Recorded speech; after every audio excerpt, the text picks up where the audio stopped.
Welcome back, everyone. I hope you're well. This is a radio project that just showed up on my doorstep. This customer wants the full rebuild. We're going to do Bluetooth.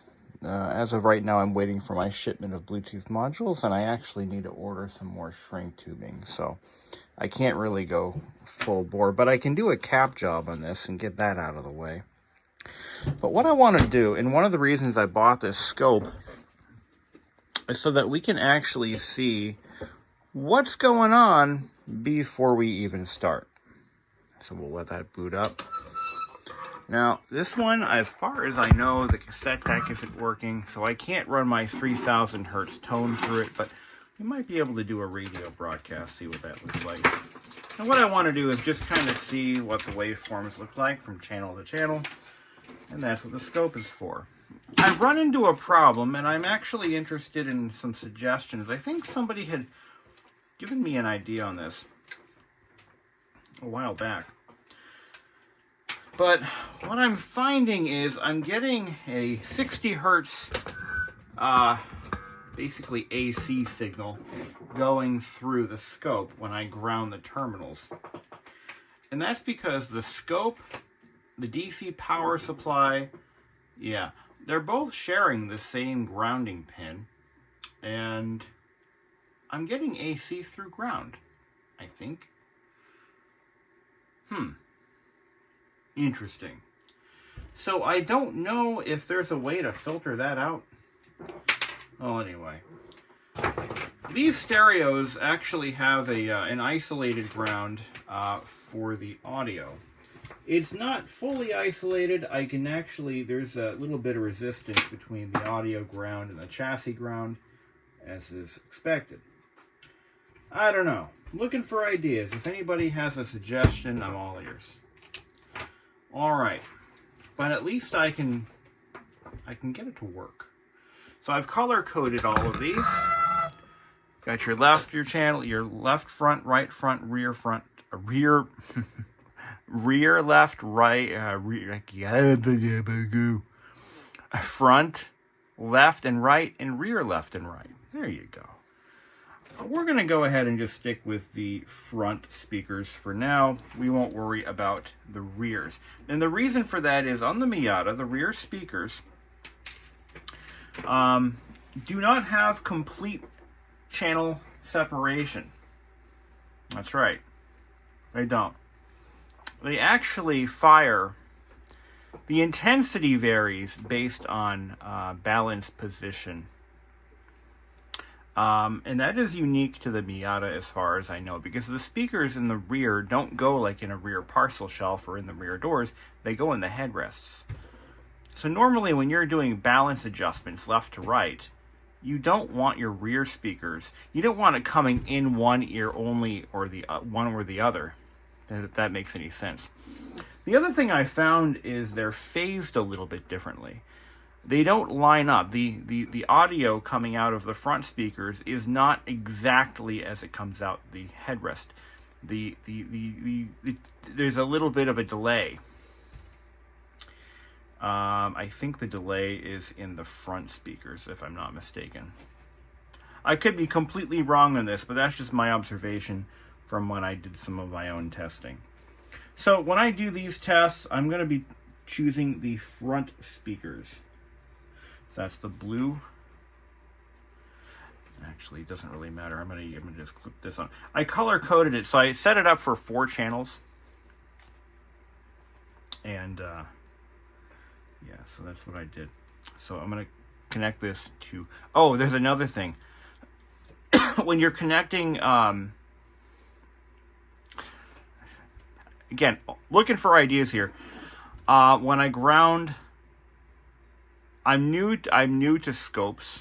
I'm still learning. When I ground the probe to audio ground, it creates a bit of a problem with if I crank the audio up, it starts to fizzle out a bit. So, because I think I'm creating a ground loop or something by doing that. Whatever. We'll figure it out as we go along.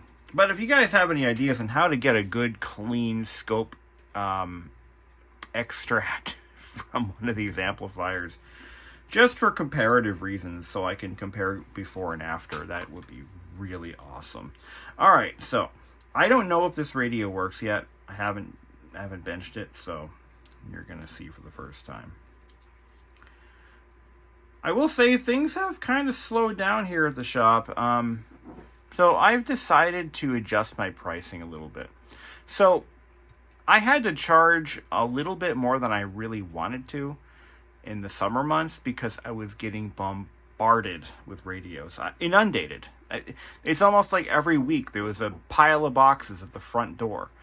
So I had to charge accordingly because it was eating up all of my free time. So I didn't really get to enjoy my Miata much. I didn't get out much. I worked all summer long. So I had to charge a little bit. Well, summer's over now. So I started to soften my prices a little bit until things start picking up. So I think I lowered them a little. I didn't lower them much. $25, I think, is what I did. We'll see what happens. And once I did that, I did start seeing a bit of an uptick in new orders. So, I'm still learning this whole running a business thing. I'm trying to make a profit that makes this all worth my time, while also trying to provide a service that people are willing to pay for and not feel like they've been ripped off. The one radio that I will not really soften my pricing on is the full restoration MSSS1 stereos. Those are intense. There's a lot that goes into those restorations.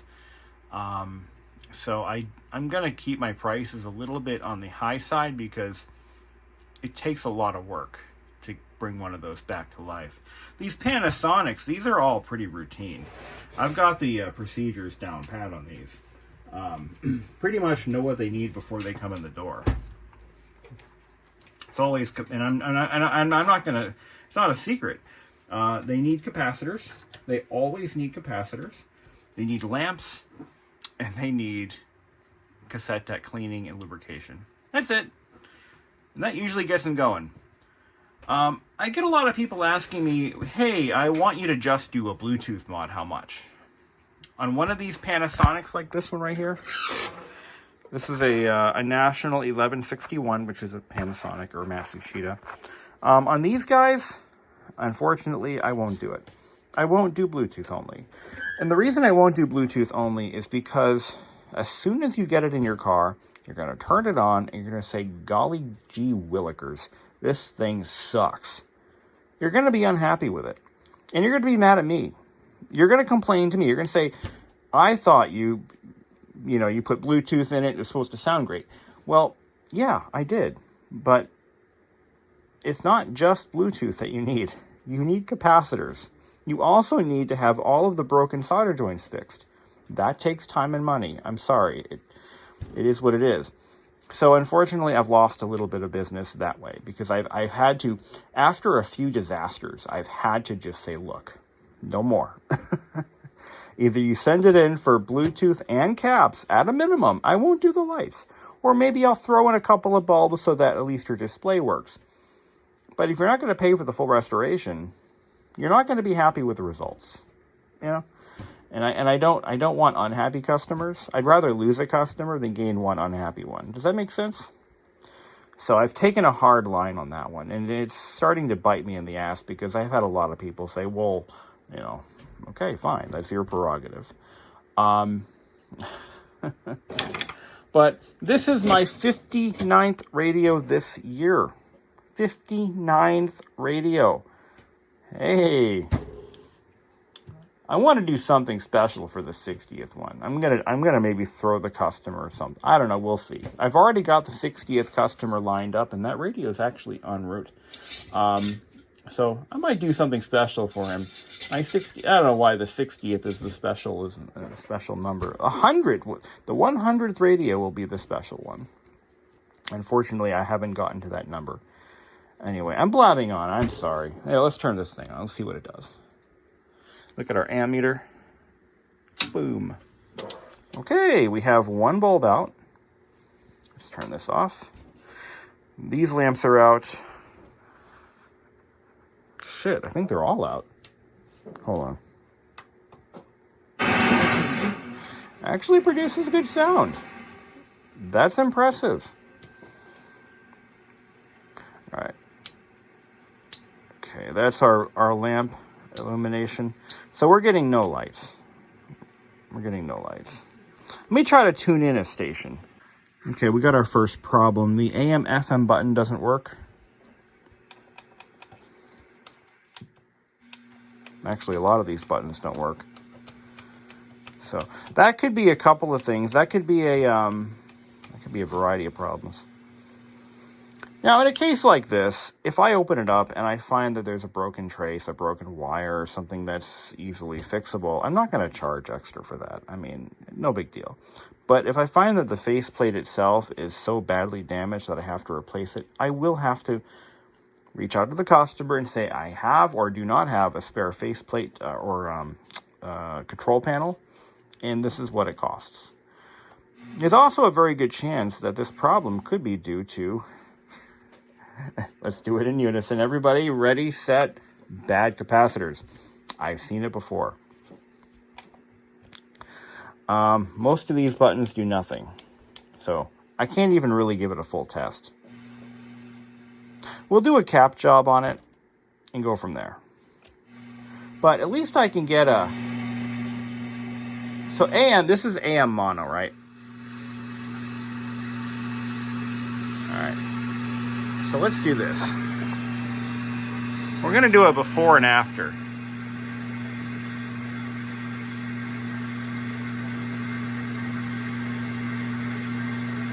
Okay.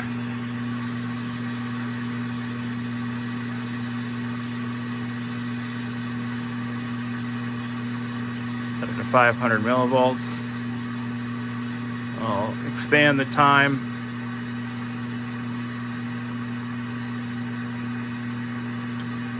Let's do 20. Interesting how that's kind of fuzzy. So let's expand channel 2.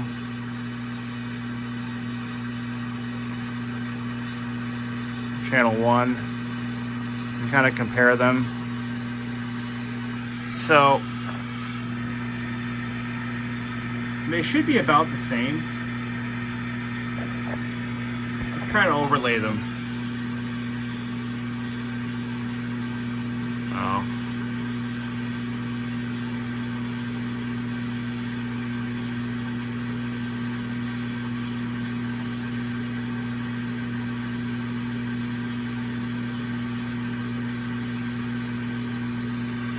As best as we can.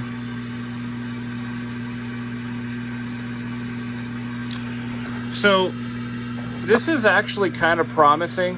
I'm going to do a snapshot of this while also demonstrating some of the Rigal's capability. It's, by the way, it's pronounced Regal, not Rigel.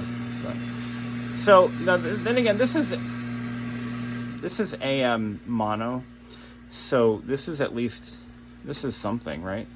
I'm going to do a snapshot of that. QuickPrint3.png. They're pretty damn close. Okay. All right. Let's see if we can force this thing into FM mode somehow. I don't think I can. Maybe we reboot it and see. There we go.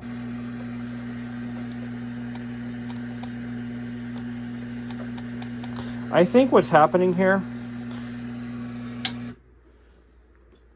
let's just shut that off. I think what we're seeing here is a bent pin in the control panel. Let's see.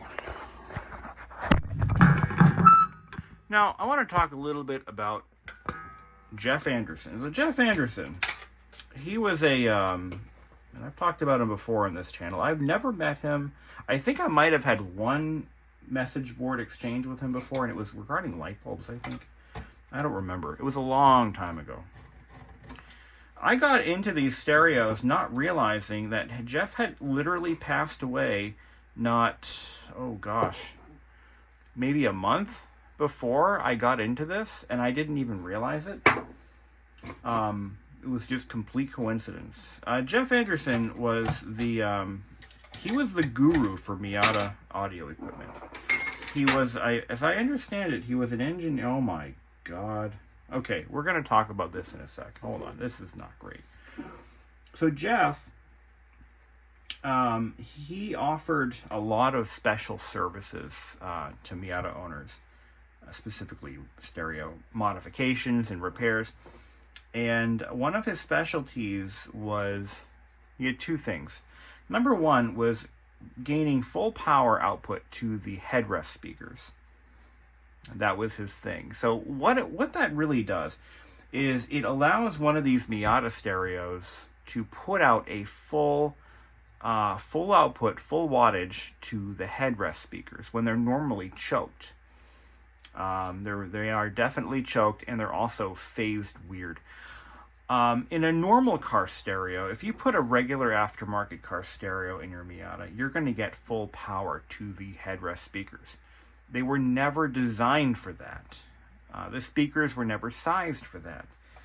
But that's what people wanted, and that's what Jeff does, or did. I do not offer that service. I don't know how he did it. I think I could figure it out, but I've made a decision not to offer that service, because after discussing that with a gentleman who manufactures Miata speakers, Third Millennium, I believe I had a discussion with him where I didn't get the impression that he thought that was a great idea from an acoustic standpoint, because the way these were designed was pretty well done from the factory. But people want their headrest speakers to be loud and clear. I get that. Anyway. He also did another modification, which was the turn-on modification. There's a common problem with these Panasonic stereos where they do not turn on. They just don't turn on. And his solution was to ground out a pin in the accessory connector. What I found in my own testing here is that once the radio is recapped, that problem seems to go away on its own. And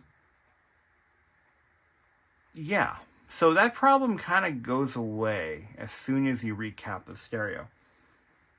I'm going to take a stab at what I think he was doing. He didn't realize, and I don't fault him for this, because when he was working on these radios, these capacitors were a lot younger than they are now. But that doesn't mean that they were good. As these capacitors develop high ESR, weird things can happen. As they lose capacitance, even more weird things can happen. And you can compensate for that by jumping things and cranking shit up. But, and I don't, at the risk of sounding like I'm bad-mouthing him, I'm not. Please don't take it that way. But in all of the Pioneers that I've worked on here, I have never had that problem after the radio is recapped. It just hasn't been an issue. So take that for what it's worth. I don't think that fix was necessary if you recap the stereo and if you fix and reflow all the broken solder joints. I don't have any information on his mods. I've had a few of his radios in my shop before, including one that had the power fix. But I do not have any of his notes. I have a price list that somebody sent me of what he offered. He wasn't charging I'll give him, he wasn't charging a lot. But he was also an engineer, so you know what I mean? Like, I don't want to sound like I'm saying anything bad about his work or his services, because I'm totally not. The guy was good he was good at what he did, and he didn't charge a lot. He was also a lot smarter than me. So, I mean, I wish I had some insight as to his repair methods and why he did what he did and what he tried, and it would help me. But that information is no longer available. So this radio was serviced in 1999. You know how, all right, I'm going to rant here for a moment. I take pride in my work. I really do. There are a few radios that I've worked on over the, in the very early days of starting this little shop that I'm not particularly proud of. I'll say that outright. There are things that I have learned along the way that I would have done differently. And if those customers have any issues, I know who you are, and I will definitely take care of you. But there are a few things that, I mean, these aren't big deals. These are just like nitpicky things that I found better ways to do things better. I found better ways to install Bluetooth mods in these. And, so knowing that, I mean, if any of my early customers have issues, please reach out. I'll take care of you. If you've got problems, let me know. I just found better ways to do things than what I'd originally found. The Pioneers, those I pretty much nailed on the first go around because I used my own stereo as a guinea pig.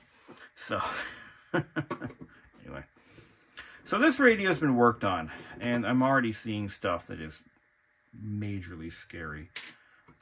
Not majorly, but just nitpicky scary, I'll show you what I mean in a second. So I'm going to pull the cassette deck out because I know it doesn't work. I don't even need to try. I know it doesn't work. They never do.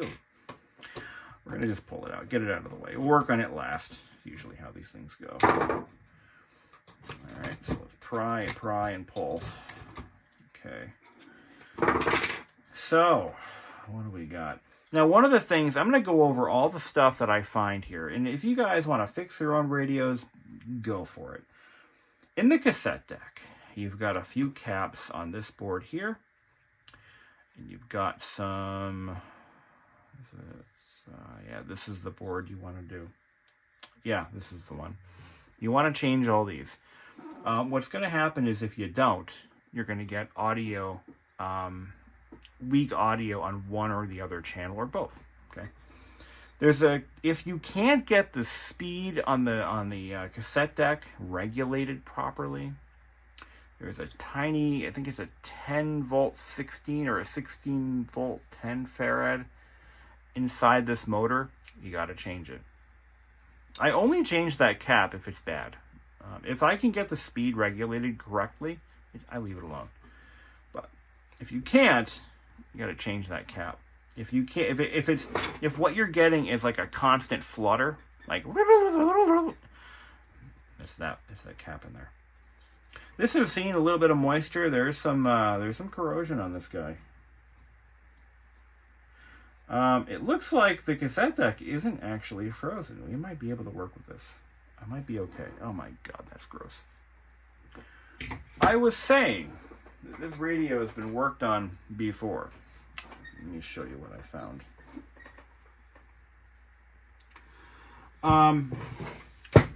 Okay. There's little metal tongs or tabs that hold these boards down, keep them from vibrating all the way over the place, whatever. Those tabs were not put back to their proper place. Is it a bad thing? Well, no. It's a lack of detail. Lack of attention to detail thing is what it is. One of the first things I do with these radios is we pull the amplifier off. It comes off as its own separate unit. And we're going to pull that guy off. One of the best ways to test the audio output, and unfortunately this makes it hard for me to get a before picture, is that I have to somehow pump a 3000 hertz tone into it on stereo. And then I'll look at the curve on both left and right. They should be exactly the same. And if they're not, we have weak caps on one or the other, or even both channels. Just, So what we're going to look for when we come back to it is what that AM band looks like. We'll do another snapshot at the end of the game. We'll see what we get. All right. What I want to do is pull this faceplate off because I suspect there is a broken or bent. No, that's not the case.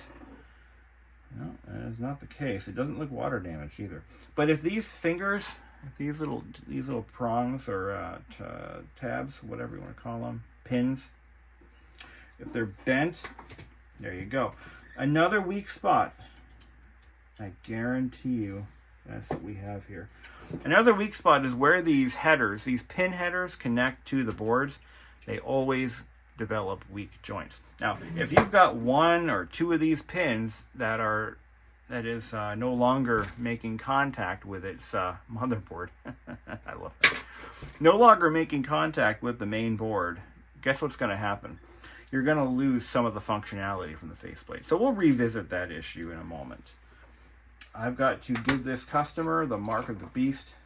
That is my serial number. Each radio that comes through my shop has a 4-digit serial number. Unless I get really successful sometime or someday, and I'm going to have to bump it up to a 5-digit. But each component gets a number, 2359. That is this customer's serial number or invoice number.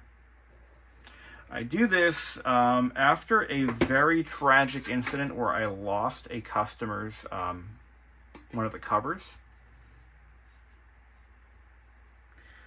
Ever since then, I've started marking off every component that comes off with the serial number, so that way the radio goes back with the parts it came with. Even write it on the back of the cassette door. And here. This also comes in handy when I have like 5 of the same radio come in the shop. That's happened too. They all get marked. That way all the parts go back to the radio they came from.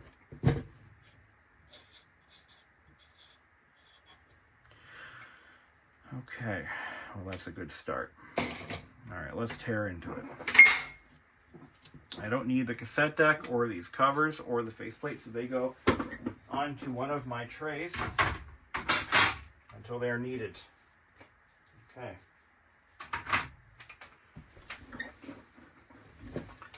Now we're getting down there.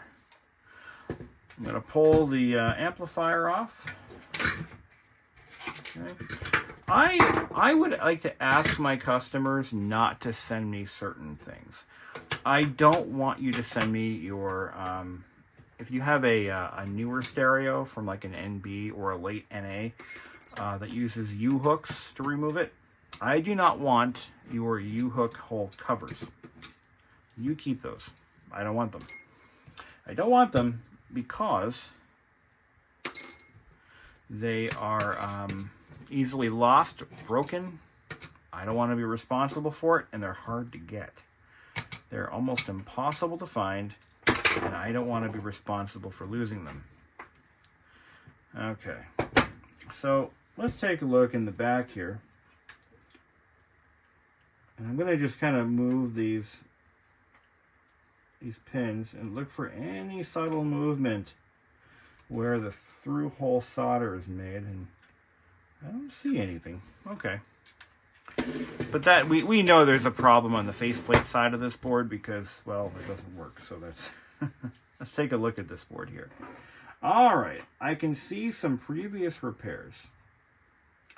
And any broken joints? I see one that is suspect. It's hard to show on camera. I don't have a microscope, but I'm going to point some out. This one here, broken. This one right here. Now that's on the amplifier. That's broken. That one is suspect. Totally broken. Broken, broken, broken.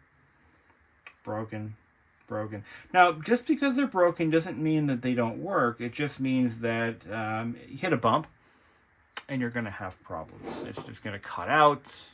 It might shut off. It might never come on again. This one is totally broken. And that goes to another amplifier chip. Like it's cracked. What causes it? Oh, that one's broken. What am I looking for? All right. If you look at a good solder joint, let's see if I can demonstrate this here. Let's see what we can do here. All right, let me try to, oh, there we go. I love this iPhone camera. Okay, I'm going to point some of these out. All right, let's take a look at this row here. What do you see? If you see a ring like this anywhere on the solder joint, that indicates a very weak failing connection. This is a little bit more obvious. Let me show you one that's dead obvious. Where was it? It was over here. That is a crack right there, broken. These are the ones that cause the most problems. This one's broken. All of these need to be reflowed. Broken. I want you guys to understand why I charge what I charge. This isn't as simple as just take the radio apart, put in a few parts, put it back together, ship it. No. This is an intense process. I have to pour over every board and sit there and reflow every single one of those joints. It doesn't matter whether there's 1 or 50, they have to be done. And that's what happens. That's when you send me a radio, that's literally what I do. In addition to replacing all of your electrolytic capacitors, because let's face it, they're all bad. Well, they're not. They're not. Now let's talk about that for a moment. Why do I replace all of them? It's because they're all 30 years old, at least. This radio, how do you tell how old the radio is? Well, I look at the production date on the cassette deck drive motor. This one was built in 1990. So I'm going to say this radio was probably built within 5 months or so of the production date on the motor. So this radio is going on 34 years of age. So, electrolytic capacitors, when I started this business, I wasn't doing them. I didn't think it was necessary. I was in the camp of, well, if it ain't broke, don't fix it. Well, then radios that I had already fixed were coming back. Ever since I started recapping these, I haven't had a single bounce. Not one has come back for cap-related issues. I had one come back for a cassette deck that wasn't working, and that was my fault. I took care of it. And the other one was a non-issue. It wasn't an issue. It turned out to be the customer's car. His wiring was in pretty rough shape.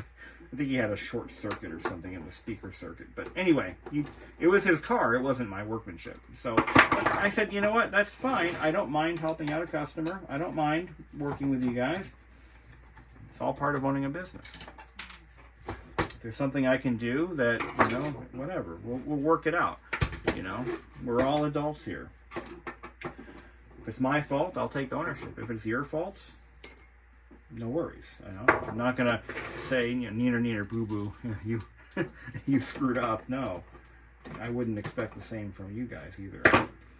But let's dig deeper. I'm gonna show you another trouble spot that these radios are notorious for, and it's this board right here. I think the issues have to do with how the radio is constructed.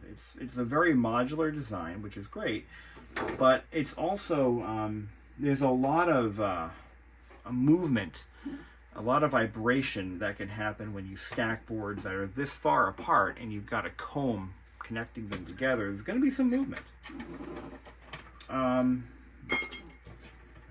See if we can figure out what this repair shop did. What they did wrong. Well, then again, it was fixed a long ass time ago, so let's give them credit, right? Because someday I might be the one in the, well, it won't be YouTube, but it'll be something else. So, I'm going to show you another one. Okay, these are obviously busted ass joints. They're just really nasty looking. Let me see if I can see. They're not even, you could see them from a mile away, but broken,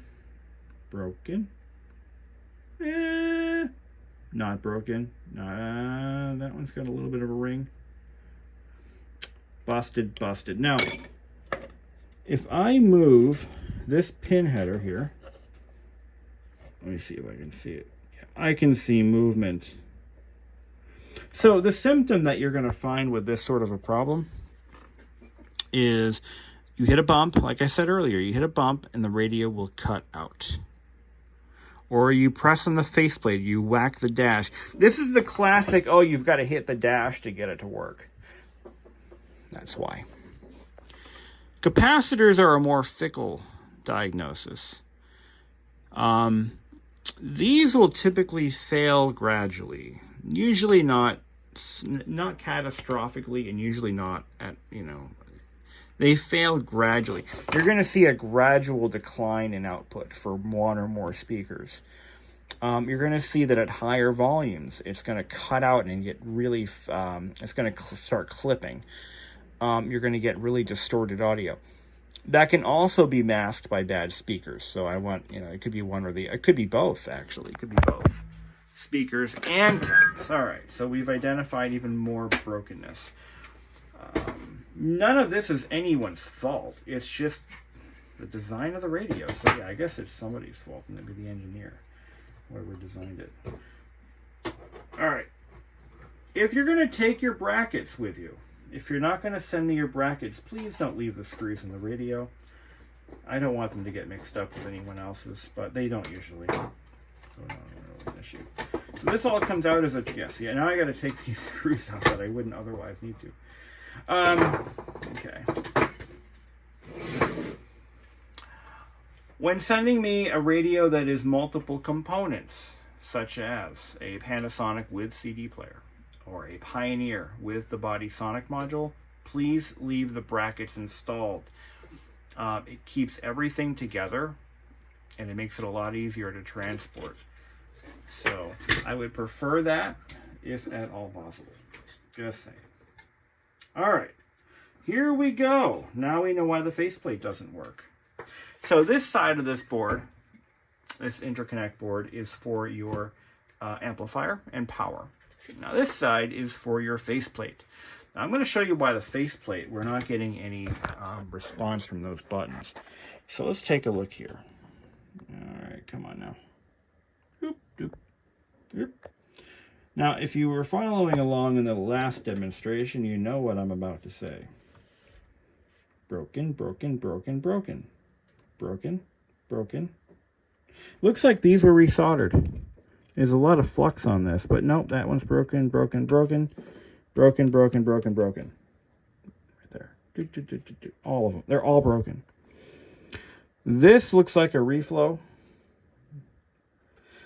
Only because one of these things doesn't look like the other.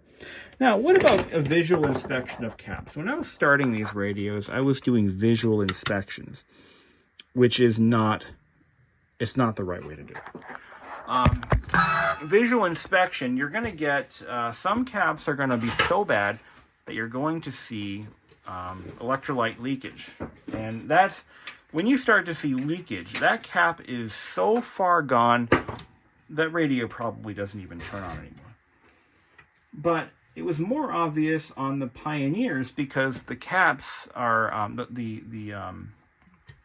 their hole spacing was wider, so you can actually see the leads coming out of the caps where the electrolyte leaks out. The Panasonics, you can't see that, so you find it out and after you've pulled the cap out. That's when you see it. And so, you know, that happened. So what we're doing is we're just desoldering these ground leads. Okay. Are the Panasonics badly built? Oh, only someone with an engineering background could tell you that. But the way I see it, mechanically, yeah, they're pretty bad. But, you know, these are all issues that we can correct. That's why I do this. All the solder joints that are broken get reflowed with more solder. What causes it? Well, I think what happened, in all honesty, and I've worked on a lot of things in my life, I believe that it was either the solder they used or just a lack of solder. Combined with the actual hole diameter seems to be excessively large for the lead diameter of the caps. So there's a lot of opportunity for movement. And, you know, that's kind of my take on it. if that's really the case, I don't know.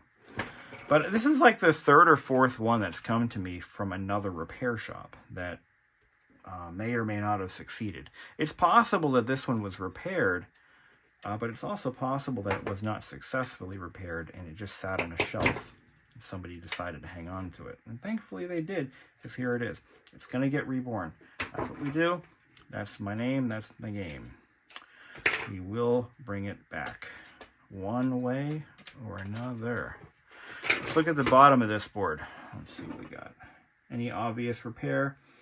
I do see some flux, but I think it was from the original manufacturer, so I don't think it was anything new. Again, look at this. Broken, broken, broken, broken. Nope, that one's not broken. Not broken, not broken. Broken, broken. How this thing worked at all, I don't know. Broken, broken, broken. My God. This may be one of the worst ones I've ever seen. See, if I move this connector, look at that. Can you see it? Probably not. But I'll tell you, moving the connector just a little bit and all of these joints are moving. They should not do that. They should be solidly mounted. Let's see here. This cap. Look at this. This cap right here, broken. What the fuck? What happened to this radio? I don't know. I wish I could reach out to Jeff and say, what the hell, dude? Like, have you seen a lot of these? Because I'm seeing a lot of these. I love to pick his brain and just understand, you know, like, am I nuts or are these really a problem? Like, what the hell? He didn't work on Pioneers. I don't really know why. That has not been explained to me. Not that anyone owes me an explanation, but I do not know why he wouldn't work in Pioneers. I wish I knew. 2359. Okay, we're gonna mark every board. That's the right thing to do. Okay. Did we look at this one too? Oh my God. What happened here? What the hell happened here? Now, I know this radio was not in a flood, but somebody sprayed this with something, and it just discolored it. It could be flux remover, but oh my, I've never seen this before. That's not great, but there's no corrosion, so I'm not too concerned. What do we got? Connectors, or connector headers. Brokenness? No. Well, one maybe. But no, not too bad. Yeah, this board has been exposed to a chemical of some kind of cleaner. Don't know why. But one of the things I do after I solder new caps, fix all the solder joints, I'm gonna take a brush. I don't put these in an ultrasonic bath. I know some people would probably do that, but I don't. I don't do that because I just don't do that. It's not really necessary for what we do here. This isn't a MacBook. Okay. Never touch these unless you know what the hell you're doing and you have the correct alignment, equipment, and jigs and schematics and such. I do not have any of that, so I don't touch them. But what these will do is it will alter the behavior of your digital tuner. So 101.1, for example, one of these, if that frequency is a little bit off, and you need a signal generator to do this correctly, you need I believe an FM signal transmitter. That there's ways to do it the right way. I'm not equipped for that, but one of these would adjust that frequency range, whatever range it. There's different ranges, and that's how you would like this FM search. This is probably adjusts the strength of the signal that it will lock into when you're doing your FM searching. AM search, same deal. these are just labeled VR. ASC, automatic something. I think that's actually the cassette deck. ASC. Automatic search, something like that. So it's looking for gaps in the cassette between songs. So this will probably adjust the strength of those gaps. I don't have any of those alignment, diagnostic alignment documentation. I have none of that. All right. Well, guys, that completes this teardown. We pretty much know that we're doing caps. We're going to fix a lot of broken solder joints. It's going to take me hours to get this thing back up to and running again, but that's fine. That's what I'm being paid to do. And that's why I charge the rates I charge. I've had a few people, you know, not say that I charge too much, but, you know, I try not to talk pricing on YouTube because that's between my clients and myself. So it depends on the radio. It depends on my workload. So I don't want to quote prices on YouTube or in comments. So that's all done through my website, www.savemyradio.com. Again, www.savemyradio.com. And in addition, this customer's cassette deck will be serviced, cleaned, adjust speed. If I can't get the speed adjusted, we'll do the cap on the motor. I don't do those automatically because it's invasive, and I don't have a lot of spare motors. So if it has to be done, it gets done. Otherwise, we leave it the fuck alone. Yes, I swear in my videos. Get over it. Okay. I think that's going to conclude our video. Number 2359. Your radio is in good hands. We'll take care of you. I think it's all looking good. We know what's wrong with it. We know why it doesn't work. And it produces sound. And it's surprising to me that it does so well. We'll leave this out. These are going to be recapped. We don't need the chassis. We don't need this stuff.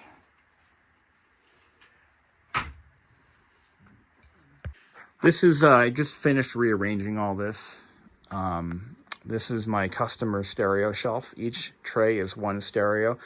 Over the summer, all 4 of these were full the entire summer with a couple of boxes on the floor that had to be checked in and unpacked. But again, I think I pretty much got that one rush of customers and they're all satisfied. Everything's going fine for them. So now I'm just working on building up a list of clients for the winter months. And again, if you're looking for, I got a couple on the way. I just did an ECU for a customer, one of these, and that was a roaring success. Let me show you what this looks like. This is an ECU that I have for parts.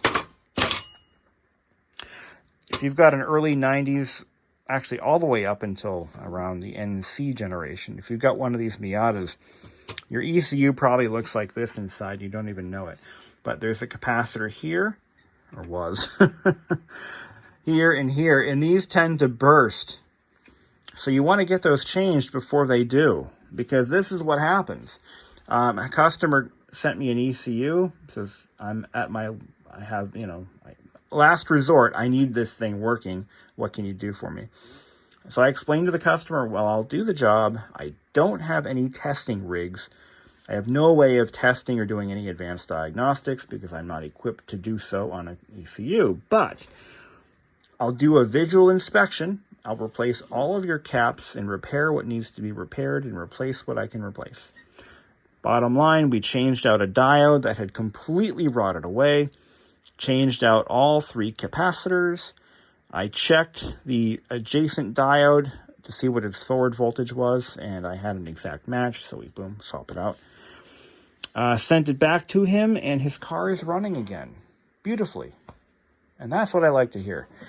But I have no way of doing advanced diagnostics because normally what you would do is you would set up an entire bench with pulse generators and oscilloscopes to not only simulate your engine's various sensors. You need power supply, regulated power supplies, so you can simulate, for example, a temperature rise. You can simulate the power or the what am I trying to say? You can simulate a temperature sensor. You can simulate an oxygen sensor. You can simulate a set of 4 fuel injectors with LEDs and an oscilloscope, and it's so cool. But that takes an investment that I'm just not ready for. I would love to build in my basement. Just go to a junkyard and buy a scrap NA Miata and just take the front end of it, bring it into the basement, and have a simulated car right here in my basement. But Amelia would murder me in my sleep. She would smother me with a pillow, and that is a horrible way to die. So, not to mention the money I would be spending and the lack of return. To make things more complicated, of course, every Miata has a different, every generation or every there's a bunch of different configurations for those cars. So it's not a simple plug and play, it's a whole thing. You got an OBD1 car versus OBD2, and it's a whole thing. But anyway, bottom line, if you've got an ECU and you're, now this is one of the things, it's a tough sell. It's a really tough sell. You mean you want me to take my perfectly good running ECU and send it to you? Why? Well, this is why. Because these capacitors are always blowing up in these. And when they leak, now this is what happens. The electrolyte leaks out. It's conductive. So it forms you start to get like a galvanic effect where there's electrical current running through this, almost like a saltwater solution, if you will. And what it does is it starts to eat away at the copper under the board. It eats away at any component that it touches that is charged. This diode is a classic example. It completely eroded away. One leg of it just rotted off. And this was a car that was a good runner this summer. Then suddenly it just started running like crap. He didn't know why. Took the ECU cover off based on a video that I made, and he's like, "Oh my God." Reached out to me. "Can you fix it?" Well, maybe. Took a Hail Mary pass, sent it over. I made all the necessary physical repairs, and I tested a few components that were obviously affected, but they passed. They were good. I sacrificed a diode out of this ECU just because I didn't want to waste time ordering a new one. These diodes don't usually go bad unless something horrible happens. So I gave him a new diode, all new capacitors, and he's a happy Miata owner now. And that thing should last a good long time. But trying to convince somebody who has a good running car today to fix something because this might happen or will happen eventually, nobody wants to do it. Oh well, their loss. Because here's the thing: if it gets worse than that, guess what? You're buying another ECU. And good luck finding one. Do you see the problem there? The webs we weave. Hey, what are you doing up there? Get down. Get down. All right, I got to deal with him. Have a good one.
What the fuck is that? Is that... Oh. Uh-huh. Okay.